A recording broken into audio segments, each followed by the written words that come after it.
Welcome back to my YouTube channel. അപ്പോൾ ഇന്നൊരു വാട്ട ഈറ്റിനയുടെ video ആണ് കേട്ടോ. അപ്പോൾ ബ്രേക്ക്ഫാസ്റ്റ് സ്കിപ്പാക്കിയിട്ടുള്ളൊരു വാട്ട ഈറ്റിനയുടെ ആണ് കേട്ടോ ഇന്നത്തെ. അപ്പോൾ ലഞ്ചിന് ഇന്ന് പുറത്തുനിന്നായിരുന്നു. അപ്പോൾ ഫിഷ് കറിയും മീൽസ് ആയിരുന്നു കേട്ടോ കഴിച്ചത്. അപ്പം നല്ല ചൂടൻ ചോറും അതിൻ്റെ കൂടെ സാമ്പാറും മീൻ കറിയും നല്ല ചമ്മന്തി, പിന്നെ ഉപ്പേരിയായിട്ട് നമുക്ക് ബീട്രൂട്ടിൽ വൻപയറും കൂടി മിക്സ് ചെയ്തിട്ടുള്ള ഒരു ഉപ്പേരിയായിരുന്നു കേട്ടോ. നല്ല ടേസ്റ്റൊക്കെ ഉണ്ടായിരുന്നു.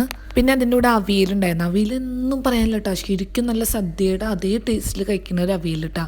പിന്നെ കൂടെ അച്ചാറ്, നല്ല മാങ്ങ അച്ചാറ്, പിന്നെ പപ്പടം, പിന്നെ കുടമ്പുളി ഇട്ട് വെച്ചിട്ട് ഒരു മീനിൻ്റെ ഒരു പീസും കൂടി ഉണ്ടായിരുന്നു. അപ്പോൾ ഫസ്റ്റ് തന്നെ ഞാൻ കഴിച്ചതേ ആ മീനിൻ്റെ ഒരു കഷ്ണവും പിന്നെ കുറച്ച് ബീട്രൂട്ടിൻ്റെ ഉപ്പേരിയും അവിയലും പിന്നെ കുറച്ച് മീൻ കറിയും മോരുകറി ഇല്ലാത്ത കളിയില്ലല്ലോ, ആ മോരുകറിയും പിന്നെ ഒരു ലേശം പപ്പടം കൂടി ഇങ്ങോട്ട് വെച്ചിട്ട് ഒരുള്ള ചോറ് ആദ്യം ഇങ്ങോട്ട് കഴിച്ച്.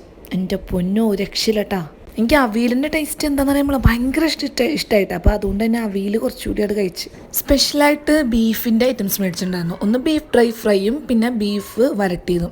ആ മോരറിയിലൂടെ ആ ബീഫിൻ്റെ ഒരു പീസ് വെച്ചിട്ട് കഴിക്കാൻ എൻ്റെ പൊന്നോ എന്താ ടേസ്റ്റ്, നല്ല രസമുണ്ടായിരുന്നു. ആ ബീഫിൻ്റെ ഗ്രേവി എന്തുകൂടെ പറയാ, ഈ നാട്ടിലത്തെ തല ദിവസം കിട്ടുന്ന നെയ്ച്ചോറിൻ്റെ ഉള്ള ആ ബീഫില്ലേ അതേ ടേസ്റ്റ് ആയിരുന്നു. ശരിക്കും പറഞ്ഞാൽ ഈ നാട്ടിലത്തെ ബീഫ് ഒരുപാട് മിസ് ചെയ്യുന്നുണ്ട്. ഇവിടെ സൂപ്പർ മാർക്കറ്റിലൊക്കെ കിട്ടുന്ന ബീഫ് എന്തൊക്കെ ചെയ്താലും നമുക്ക് നാട്ടിലത്തെ ബീഫിൻ്റെ ആ ഒരു അംശം പോലും ആവില്ല. അപ്പോൾ അതുകൊണ്ട് ഇങ്ങനെ നമ്മൾ പുറത്തുനിന്ന് പോയി കഴിക്കുമ്പോൾ നമുക്ക് കിട്ടണ ആ ബീഫ് ഉണ്ടല്ലോ, എൻ്റെ പൊന്നെ നാട്ടിലത്തെ ആ ഒരു മെമ്മറീസൊക്കെയാണ് വരുന്നത്. ആ വലിയ പെരുന്നാളിനൊക്കെ കിട്ടുന്ന ബീഫ് ഉണ്ടല്ലോ അതിൻ്റെയൊക്കെ ഒരു ഇതാണ് നമുക്ക് തോന്നുന്നത്. അങ്ങനെ ബീഫും കൂട്ടി ഒരു ഉരുള അങ്ങോട്ട് കഴിച്ച്. സത്യം പറഞ്ഞാൽ ബീഫ് കൂട്ടി കഴിച്ചപ്പോൾ ചോറ് തീർന്നതേ അറിഞ്ഞില്ല കേട്ടോ. അങ്ങനെ ഒരു വറ്റ് പോലും കളയാണ്ട് ഫുള്ള് ചോറങ്ങ് കഴിച്ച്. അവസാനം കുറച്ച് രസം കൂടി കൂട്ടി അങ്ങ് കഴിച്ച്. പിന്നെ ഒരു ചെറിയ പായസം കിട്ടി, പായസവും കുടിച്ച്. അങ്ങനെ ഫുഡൊക്കെ കഴിച്ച് പുറത്തിറങ്ങി കഴിഞ്ഞപ്പോൾ ജീരക മിഠായിയുടെ ആ ഒരു മിക്സ് കഴിച്ചിട്ടാണ്. നാട്ടിൽ വെച്ചിട്ട് എപ്പോഴും കഴിക്കാറുള്ള സാധനമാണ്. പിന്നെ നല്ല ചൂടായതുകൊണ്ട് തന്നെ ഒരു 7-Up മേടിച്ച് അതും കുടിച്ച് ആദ്യമൊരു ഐസ്ക്രീമും മേടിച്ചു കൊടുത്ത്.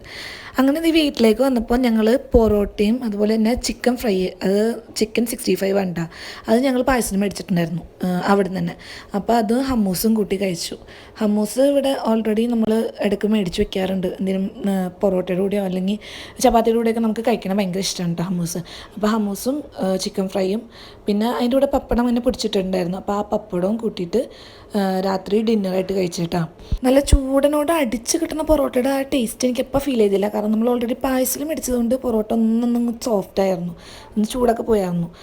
അങ്ങനെ അപ്പോൾ എന്നാലും കുഴപ്പമുണ്ടായില്ല കേട്ടോ, നല്ലത് തന്നെയായിരുന്നു. പിന്നെ അതിൻ്റെ കൂടെ ഇട്ട നല്ല സുലൈമാനി, പുതിനേൻ്റെ ഇലട്ട സുലൈമാനി, നല്ല ചൂടൻ സുലൈമാനി അതും കൂടി കുടിച്ച്.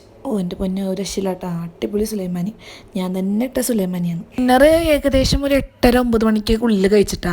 അതൊക്കെ കഴിഞ്ഞ് പിന്നെ കിടക്കാറായപ്പോൾ ദാഹവും വിശപ്പൊക്കെ ഒരുമിച്ച് വന്നു. അപ്പോൾ ഞാൻ നോക്കിയപ്പോൾ തണ്ണിമത്തങ്ങ കഴിച്ചു. അപ്പോൾ റെഡ് കളർ തണ്ണിമത്തങ്ങ, അധികം മധുരമൊന്നും ഉണ്ടായില്ല, എന്നാലും നല്ല ഫ്രിഡ്ജിൽ വെച്ച് തണുപ്പിച്ചതുകൊണ്ട് തന്നെ നല്ല സുഖം ഉണ്ടായിരുന്നു കേട്ടോ കഴിക്കാൻ.